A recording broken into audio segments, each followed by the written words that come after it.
Hi, my name's Don Carson, and this is Cullen Vance. yes, and we worked on a side project together, and it all started, Cullen, from our weekly virtual coffees. You saying that it would be fun to work on something together, Yeah. and I of course agreed, but you actually had another approach to how we were going to start this project. I think the way that we've started in the past is you usually have sketches already good. You've already got a world good to go. And then you deliver it and you say, here, make some sounds. And then I get to just have a fun time. I think, my wife, Mia, calls it the stuck place. I think we were feeling ourselves in that place. Like, how do we get out of that? Sometimes you just have to do things in the complete opposite way. So I was like, what if we do, there's a rumor, I'm not sure if this is true, I should look it up, that Miyazaki over at Studio Ghibli, before he retired, however many times he retired, would start with music, and he would have a song, and from that song, he would listen to it over and over again. And he would pull a world out. Like Ponyo apparently came from this one opera song that he listened to for like 5 years. So I was like, not comparing ourselves to Miyazaki. What if we start with music this time? And I'll just go right off the top of my head. I'll try not to think about it. I'll try to do it in less than 30 minutes, something really raw.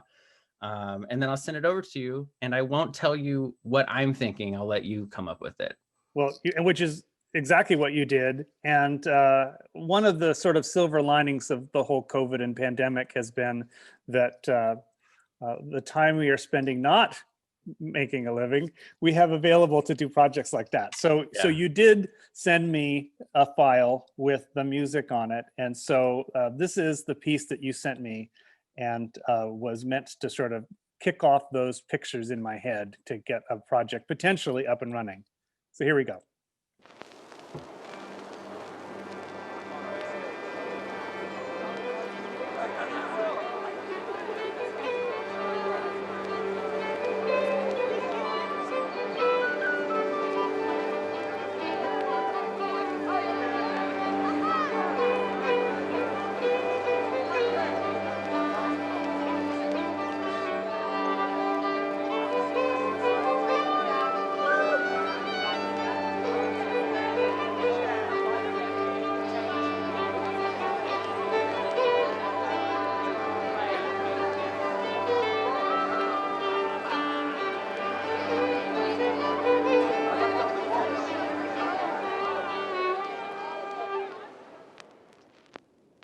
So there's a whole lot of layers in that, which we'll talk about later on too, about your process. Yeah. But what's amazing is that your half an hour, 45-minute worth of work instantaneously caused pictures to pop into my head. So I really, really quickly just started jotting down some just sort of the images that I was feeling, and definitely there was a sense of community, a sense of people, a sense of movement. And of course, we all kind of reach for our own various bags of images that speak to us. So because Christmas is on its way, Dickens and Fezziwigs popped to mind. So I really quickly jotted down, this idea of sort of arriving in London and then the camera moving down, and then very much like the musical piece, moving through this party as we made our way to some sort of end, which I didn't even know what it was. And so it ends on something? Yes, ends on something. I don't know what it does. And so I sent it to you thinking, like, I don't know whether or not you're going to think this is it at all has anything to do with what you had produced. And you very kindly said, that's great. Yeah. This isn't at all what I thought was going on, but great. Yes. Yeah. Well, what's funny is that I think what you had in mind was something more like this. Yeah, maybe not as raucous. No, but you were thinking more sort of Irish wake, seaside experience. Yeah. So what I did was after we got off our video chat, our coffee, when we came up with the idea, I just got my violin and I just started kind of like being a little too rough with it. Perfection is something I've been struggling with through this entire year 2020, and so I was like, I want to do something that's raw and dirty and wrong. There's wrong notes, it's too scratchy, it's not the right tone. And so I just hit record and started playing, And immediately I was like, it needs a tin whistle. So I got a tin whistle, this one, which is slightly out of tune and made of brass. So it'll actually change pitch in the middle of you playing it. Yeah. And so I went through and recorded in one take that. And then I was like, what is this place? And immediately I imagined like a 7 or 8-year-old wandering around an Irish wake next to the ocean. And all the people are talking about the guy who passed away. Maybe he was some ship captain or something like that. And people are drinking. Some people are playing games. Some people are, still feeling the waves of it all.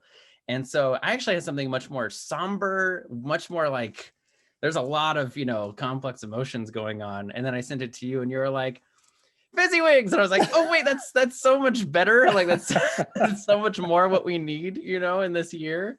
So I was delighted. Can I ask, because what I remember is I sent you the sketch and then you sent back those storyboards. It felt like an hour later. How long did those take you? Oh, about that. Yeah, but I just completely jotted them down instantly. Yeah. The iron was hot, so I struck. Yeah. Which then the high iron was still hot. So despite the fact that I didn't yet know that I could have been doing an Irish wake, I started doing really, really rough, just felt tip pen on pieces of paper, starting to figure out how to turn those storyboards into basically pop-up flats, really. Yeah.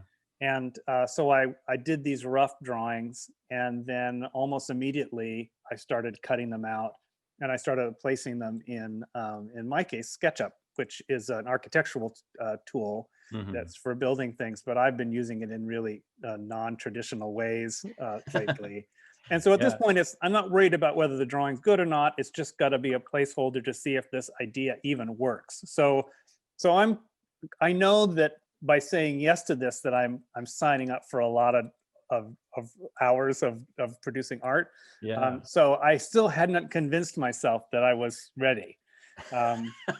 So I put together just a really, really test of just those very, very first sketches. And I don't believe this even has a soundtrack. This was just to show Cullen, this is what I have in mind. Do you think that this could work? So you can see that those first sketches are in there, and then there's just a big empty room with a placeholder floor texture, and then just a scale person, so I could get a feel for how deep the room could conceivably be. Yeah. And what's good about working this way is that anytime I could change the proportions of the room or do whatever I wanted to support that. So then it was going through the process of just starting to do sketches of all the party goers that I had suggested in those scribbly thumbnail storyboards, and then start to get them into the model too. So did you do those? Oh, I'm sorry. I was going to please. ask, which ones of these are on actual paper and which one of these are on in Procreate? All these rough ones were paper because it's just faster. Oh, okay. To do that. So it's like a red pencil. I throw just a felt tip marker, really, really rough. Don't make it pretty.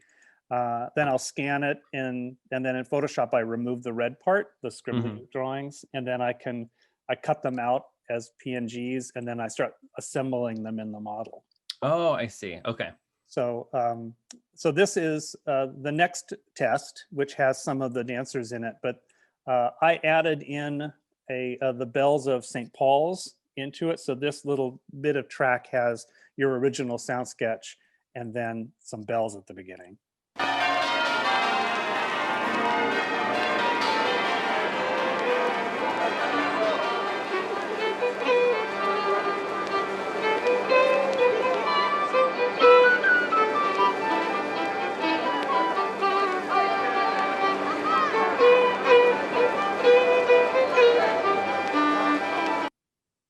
So for me, this confirmed that we were on the right track. That the music and it seems really, like it's half done by now. Well, you might as well keep going. Yeah.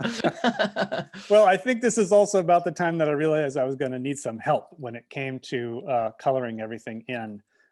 And although that help would probably need to come with friends and other talented people, I also knew that help was being done for free. So hopefully it was on a project that would be as fun to work on as it was for us to work on. So then it's turning those rough sketches into colored versions of them. And I really wanted to keep this sense of being loose and cartoony, and it's an illustration that you happen to be able to dive into. So then I just literally on the iPad in front of the television every night, I would do floor patterns or wall patterns or start building props or start tightening up the drawings of the characters. And so then it was taking those rough felt drawings, tightening up the line just a little bit because I wanted the sort of looseness that I had in those rough sketches, and then starting to bring in color, and then trying to keep in mind that I didn't have actual physical lights in the space. So I had to sort of suggest like these people are coming in the door. So all the light is sort of shining on their faces, which we're not able to see. And the rest of it's sort of illuminated by the dark street that they're coming off of. Yeah. And so then you, after having seen the versions that I was starting to send you with the rough cutouts, you took another a stab at the music, and you ended up going in this direction. Yeah. So you sent me the full timing of it. So I finally had like, this is how long it all needs to be.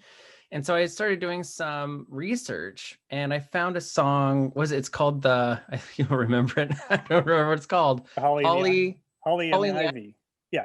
Yeah, which was a popular song at the time. So I was like, well, I could see how much love and attention was being made to the costumes, to everything. So I was like, we might as well do something that's musically historically accurate too. That would be fun, and for the time. So I spent an afternoon kind of putting this together. I like that you can see in purple, there's the old German concertina sample pack that someone uploaded for free online. So thank you to that person, because I don't have a concertina and I can't play the concertina to save my life. But yeah, so I went through and did that and felt pretty good. And I used your St. Paul's Cathedral bells on there. Once I had a pretty good idea of the melody and the timing, and it's always the timing that's the hardest when writing for picture. I was like, okay, it's time to make this place feel alive. So I found like 2 or 3 years ago, I did a show where all of the actors, I was playing live for a show and it was during rehearsal. All of the actors were doing all of their scenes at the same time. It was just chaos. And I took out my phone and I recorded them because it was just like this joyous, there was laughter, there was all kinds of like fun stuff going on. And it really felt like just a very lively room. So I recorded it, and I haven't used those sounds since then. And I was like, oh yeah, those. So those are actually in there where it says crowd lines more. That's actually a bunch of college theater students all running their lines. I had no idea. That is wonderful. And then right below that is a crowd waiting for concert that someone uploaded. I think it's a crowd waiting for a concert in Brazil in 2016. And so that's, if you listen really closely, you can hear there's other languages being spoken, which is really exciting. Like, I love that. That's great. And then we needed claps. So a great technique that you can do is you set up the microphone and you do claps for the whole song. And then you take a step back and you do it again. And you take a step back and you do it again. You take a step back. But we needed more people. So I called in my wife and my 7-year-old son and asked them to do that. And then I asked my son to watch the video. I hit record and I said, pretend you're a kid at the thing and say whatever you want to say. And mostly he was just saying things like, these are a lot of people. Are we British? We're supposed to be British. When can I get pie? And so there's an amazing amount of life being lived from all over the world, really, that's in the great. background of all of this. Yeah, and I think the other part of it too that was fun was at the very end, the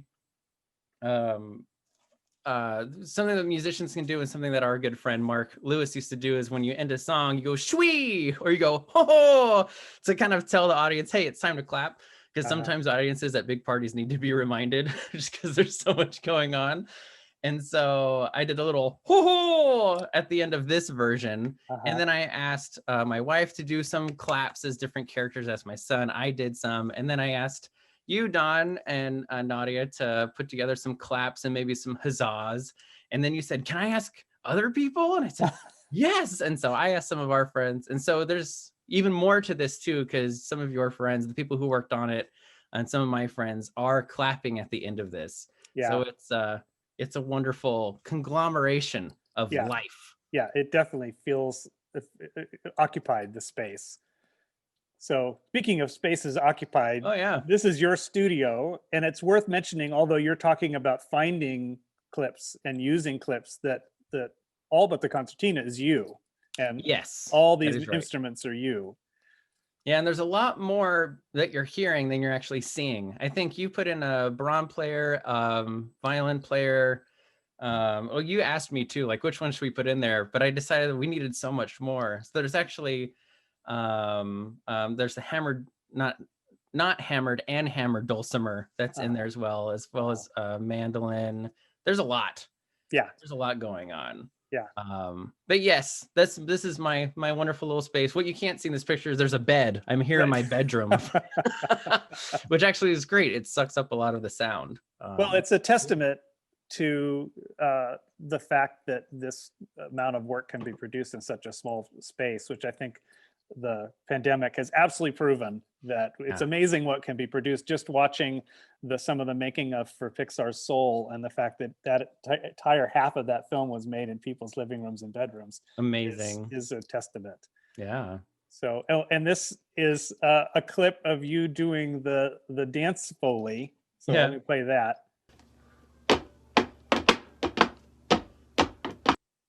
There you go. Well, I sent you the clip of the previous melody that we used, and I was like, something's missing. I couldn't figure out. We had the claps, we had so much life, but something was missing. And I realized, oh, it's the feet on the floor because people are dancing around. So that's just one person. I recorded. I made some people who were really good dancers, that they're on beat, that they knew the moves, and then I made some people who maybe had a little too much to drink already and we're like all over the place. And so that's back there as well. You probably have to wear headphones to kind of feel the depth, depth. How many feet are actually in there. Well, also you did a spatial thing so that you're actually closer to the feet when you're near the dancers, and you're further away as you're getting closer to the musicians. And that's right. Yeah, I exported in the sound world, we call it STEM. So I exported of just the claps, of just the feet, of just the music, of just the crowds, and then put it in its own session, and had to automate those levels depending on where you were in the space. And also had to do some research on, the different effects of what happens to the high end and low end if you're further away from something, and how much reverb to kind of really sell that, illusion. I think it was totally worth it. Because especially if you wear headphones, when you go into it, you're like, I'm inside now. Yeah. Well, that's great. So this, I believe, is the Holly and the Ivy version. And you'll see that this is the clip that I gave you that takes you all the way to the end, but still doesn't have all the color or the finished line work.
So I think we universally thought this was spectacular, but there was something I lost in the fact that the Holly and the Ivy, although being correct for the period, had lost some of that wonderful quality that your first sound sketch had. Yeah, and I had actually, I think in our next meeting together, I was like, Don, be honest.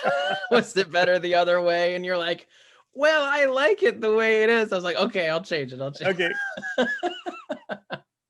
So while you were working on that, I started to tighten up the line work. And as I said earlier, I realized that this was a huge amount of coloring work that had to happen. And when we were working on the Alice 1958 project, I worked with Karen Thompson and Heidi Hirsch, who I both worked at Imagineering years ago, and I've continued to work with. And I love them so much, and I love their unique perspectives on the use of color. And I knew that there was some possibility that I could pull them in to help as well. So what I did is I created packages so that they didn't have to worry about necessarily the design of the characters, but they were given sections of the party to color. So in the case for Karen, she got to color all the dancers.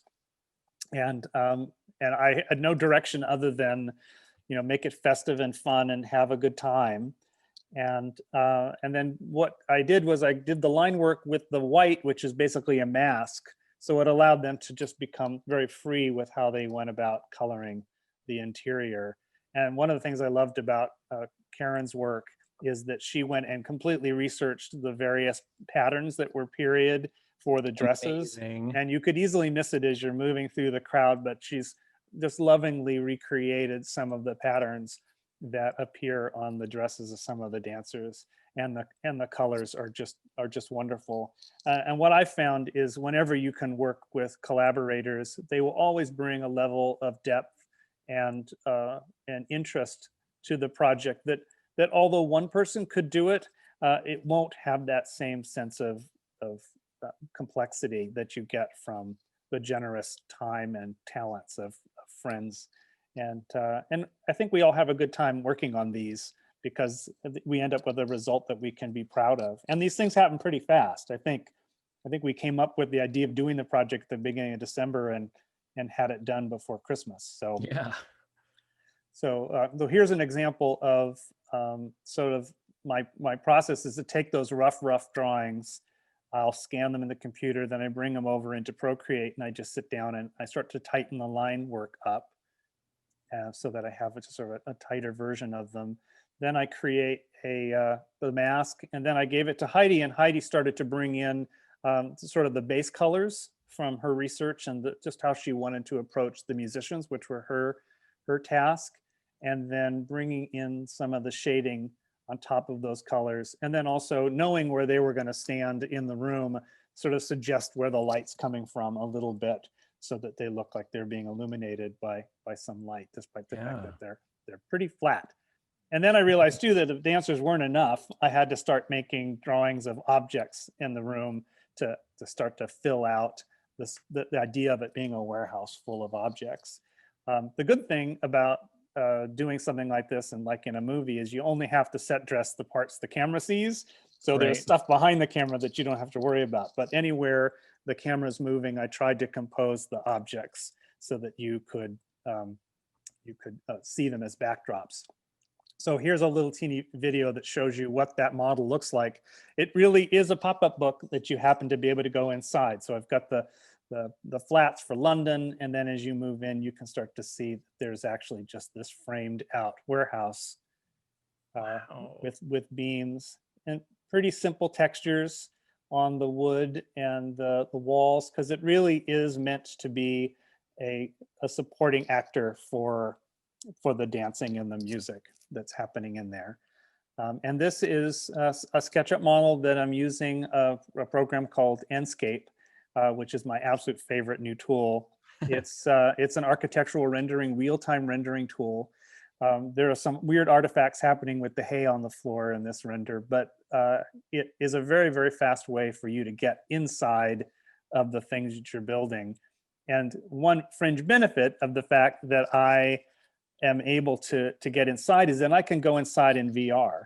So I can take VR goggles, put them on, and I can walk around inside this model as if it's a real place. And as a designer, there is just nothing quite like what it's like to walk around inside your own illustration. Despite the fact everybody's flat, and as you can see when the camera moves in ways that it doesn't in the video, where the bare spots are, because they really didn't need to have much depth. And also sort of a video game trick too is the wall is just a repeating pattern, repeating over and over again. But because of the things in the foreground, you don't really notice that the floor is tiled and the ceiling is tiled and the windows are tiled. Wow. And then you also get sort of a relationship between the characters. You start to I know her and I know him. And I have to admit too that some of the characters are based upon some of the characters that I know from the Dickens Christmas Fair in San Francisco. Although they're not caricatures, they definitely remind me of those people. So that is so, I mean, that is just so cool. Well, that is the fun of being able to work real time in a real time engine that has support for VR, is that that at any point during the design process, I can put those goggles on and be inside it. Do you find sometimes that, I mean, you put it on and go, oh, this is all wrong, I have to it's not until you put the goggles on? Absolutely. Is that as much as we try to document through architectural drawings or through 3D models or through even physical paper models, the second you put those glasses on, you go, oh, this isn't working at all. I mean, even though you were positive it was working, but you find that in 10 minutes, you've made adjustments that do make it work. Yeah. And that those surprises don't often, especially when you're building a physical place, don't usually happen until you're too late. Yeah, the cement's already drying. The cement is dry. Oh, man. So then you revisited the soundtrack and you brought back your original melody. Yeah. So yeah, it was one of those things where it's like, yeah, well, you know, so much in this process, you have to enjoy making it, and then you can't get attached to what it is, you know, because especially when something happens where like, I know it would be better if I did it again. Just do it. And the moment you start, you're like, oh yeah, I love doing this. So, so that's what I did. And like I said, the very first sketch was improvised. So it was interesting to go back and I had to relearn the thing that I wrote because it was improvised in the moment. And so I was able to refine it and make it a little bit better. And this time it actually was fun too, because I gave each of the players a little bit of a different personality as I played them. Like I made the Baran player. I made it so that she was very new to the instrument. So she was a little bit hesitant about doing any fills or anything like that. So there's a couple of fills at the end, but they're a little bit sloppy and I left them in. And then with the mandolin player, I made it so the mandolin player was like taking himself way too seriously. So I found that playing characters as I played the different instruments gave the musicians a little bit more life as well. And also you had given me the note that right now it sounds like the music is, you know, on top of everything. And let's make it so that we're really selling that illusion. So this is the pass where I went through and did the research and did the automation so that everything kind of feels like it's really coming from a real sound source. Yeah, I think it really does. So much fun. It really captures that feeling that I'm outside in the cold, and then I'm come into the warmth of the party, which gets only warmer and warmer as I get closer. Yeah, I am interested. Were the drawings of the characters actually influenced the personality of the instruments? Yeah, I mean, I don't know. See, you didn't tell me which ones, except for my character, and I found you, and I think I saw Robert Young maybe in there too. Yeah. You didn't tell me who was real people, who weren't, so I had to just go off of the illustrations. Well, that's all you needed to do, really, because they don't necessarily look like them. Although the handful of people who I did represent have come forward and said, I saw myself. Oh, well, then there you go. That's all it takes. Yeah. No, so absolutely. And also, you know, once I'd seen how much was going on there, then I knew we need way more feet. We need way more hands. You know, the claps at the end need to be bigger. And I don't think I told you this, but I realized that I needed the pure joy that happens at Dickens Fair too. So I was like, so I went online and found a video clip of Mark Lewis performing, because I realized that ho at the end, I really wanted it to be Mark going shwee, which is what he would do. And so I just found him saying "shwee," and then the audience's reaction to that beautiful moment was so pure. It was like, oh, like people are just tickled to death. I was like, okay, that's going in there. That's so I great. added a little bit to that as well, and I realized that was the final piece of the puzzle to really make this place feel as alive and surprising as these kinds of parties can be, when everyone is in their own little place, but it's also happening on an entire room scale. Yeah, so much fun. Well, really, there should be a third participant in this, and that is definitely Mark Lewis, who we lost 6 years ago.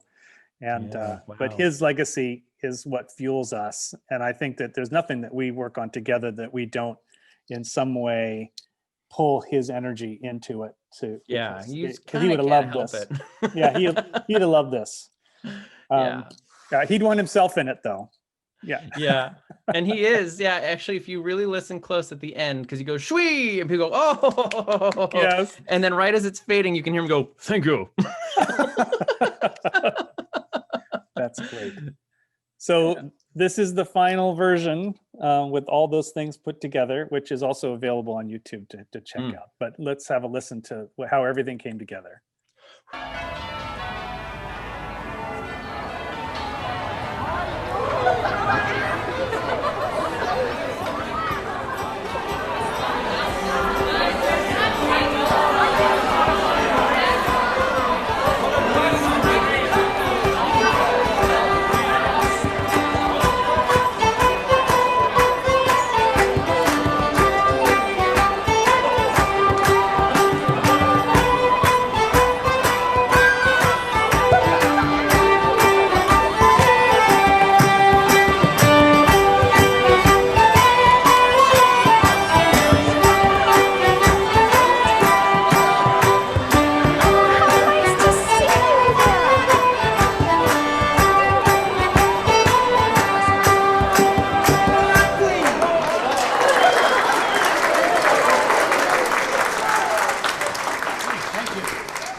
I heard him. Yeah. Thank you. You. The one thing I didn't mention was I had my wonderful wife, Mia, who is a poet and actress and dancer, triple, quadruple threat. Yes. I said, can you come in and just do some like Ms. Lovett? Can you just do something like Miss Lovett? And so I hit record, and she's so good. So she just improvised, she was like, come in, dear, come in, and oh, sit down now. You don't have to take your shoes off, That's things great. like that. And then at the very end, it was actually an accident. She said, oh, it's so nice to see you, dear, because she didn't see kind of what was going on at that point. And we realized that it lined up perfectly with that woman at the end that's like, like this. And I said, oh, can you redo that line so we can make it nice and loud? And that's the part that warms my heart every time. Yeah. You've gone through everything, and then someone recognizes you and say, oh, it's so good to see you, dear. And that's what I think this season is all about. It's just being seen and recognized and welcomed, and they don't want you to go. Yeah, I think it absolutely captures that. And thanks to you and to Mia and to Brendan and to Karen and to Heidi and to Mark. And to you, Don. Thank you for all this incredible work. Well, we needed the distraction, and what a worthy, even this little teeny 60 seconds of holiday. It was great. And so it makes me think, what else could we do? So yeah, and that's what completely blows my mind, that not only in the music side of things, I'm in my home studio, was able to do this in no time at all for basically nothing. There was no studio time. This would not have been possible. Well, like 10, maybe 12 years ago would not have been possible to create something of this quality. And I think the same of what you've explained about the visuals and building a model and stepping through in VR.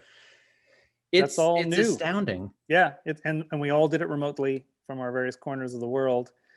Just think of what we're going to do when we are let out of our little hovels. I know. Yes, and anybody who watched this, thank you so much for watching and following along and indulging our little creative experiment. And to more of this in the future. Yes. Great. Huzzah. Great. Thanks, Cullen. Thanks everybody.